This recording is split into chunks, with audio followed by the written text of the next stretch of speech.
this is super fun. So, in preparation for this, since I knew you'd be here, and I know how much you love being filmed. Right. It's like your favorite thing. It is my absolute least favorite thing. Exactly. It's among my least favorite things, but I don't dislike it as much as you do.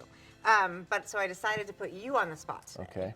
Since you've been married to Cocktail in hand. Go yes, right. I did ply you with a really good cocktail from Bosun Spirits. So, but I asked my readers to ask me some questions that they wanted to hear from you. Okay. As somebody who's been living more than half of his life with somebody who kills people. Yes. Albeit, fictionally.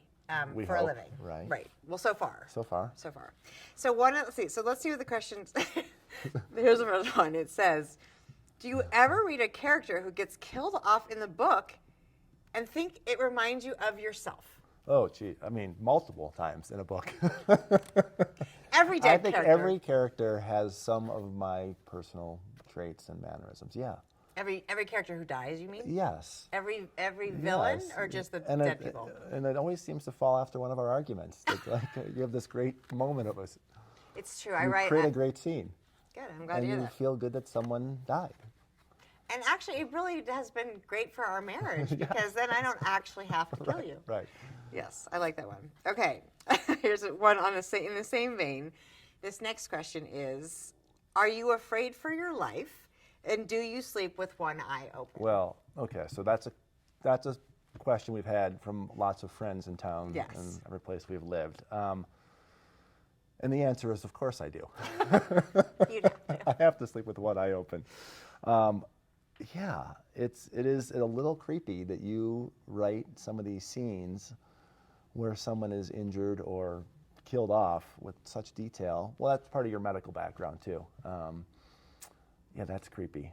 And You just don't think about it too much? well, it also doesn't help that you're a second-degree black belt and you are an excellent marksman with both a pistol and a long gun. So yeah, there's a lot of reasons why have There's to a look in lot the of mirror. reasons to be really nice to It me. is why I oftentimes cook and do the dishes. Yes. Okay. Hey, it's working for me then. Okay, so this one's a serious question. Okay. And a good one. Good.